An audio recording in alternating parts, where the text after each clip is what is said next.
And joining us this morning are Roshane Thomas, the West Ham correspondent for The Athletic, and Flex from United View. Good morning to both of you. You are the perfect guests to talk about yesterday's game, the second part of Super Sunday. The first part of Super Sunday, I should say.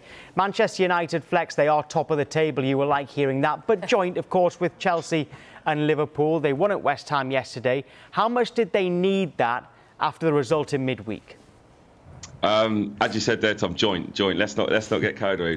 Joint top, but we'll take it now.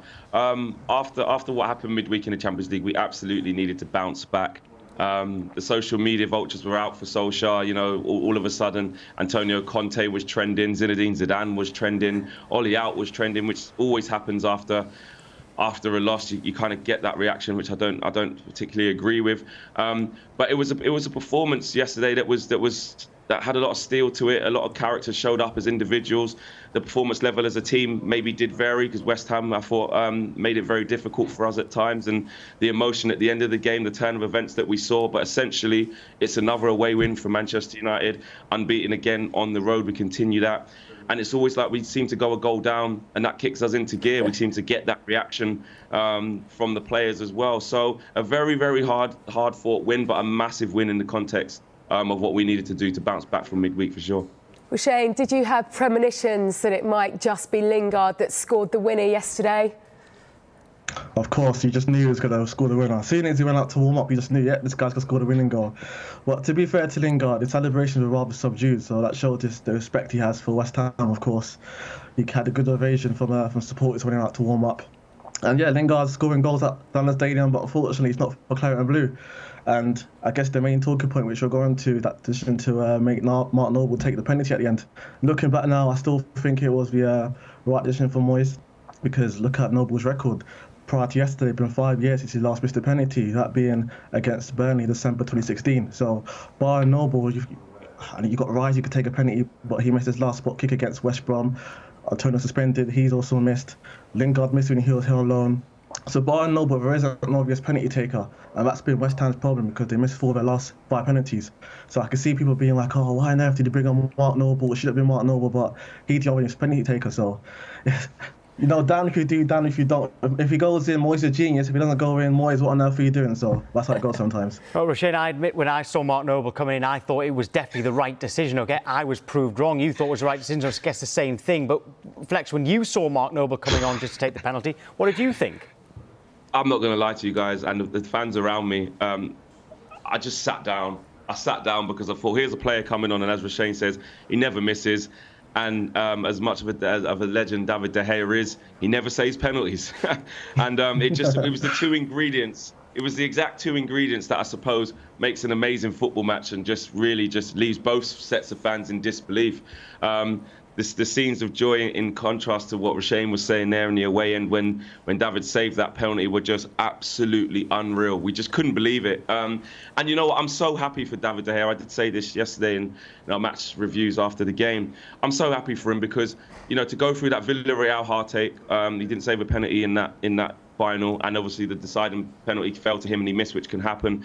To lose his #1 spot and have to show that strength of character to prove that he's the #1 again, he's managed to solidify himself. So it was fantastic, and it was fantastic for Jesse Lingard. Again, apologies to West Ham fans. It's football. It's how it happens.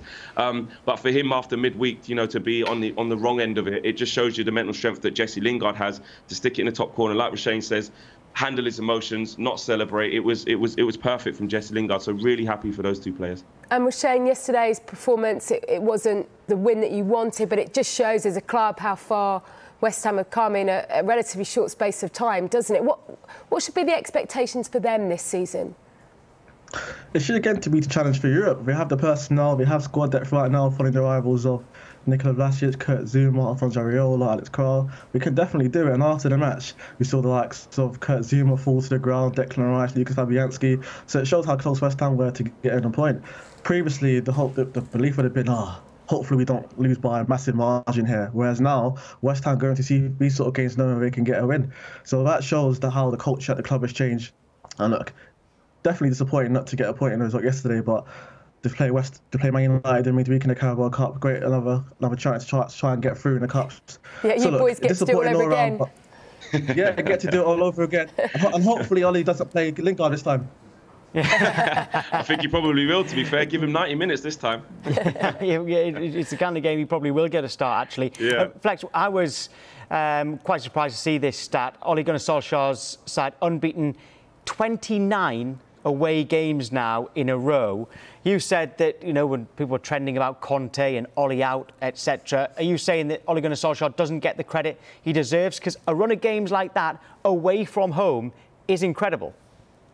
It is incredible. I think context is key, though, and I think even if you ask Solskjaer himself, he probably won't be too involved in that. I think it's something to look at and say it's a fantastic base if you want to go and win things. It is, because, you know, not losing away from home, which is the toughest place to play traditionally in football, away from home, is the foundation of any title-winning side. But I think the thing where Ole probably lacks that respect is the fact that we haven't won anything with that run. And I know it takes more than just an away form to do that. So I think if Solskjaer would have had a trophy to his name at the helm of Manchester United within this period, I think he would have been looked upon in a lot higher status than he is now. As a Manchester United fan who, you know, like I said, I want us to win. So I think it's something to look at and draw strength from. But essentially, we need it to turn into trophies, and that's because that's what we're judged on at Manchester United. We need to win, and Solskjaer knows that. So I do think he gets a little bit mistreated, because it's a fantastic record. It really is.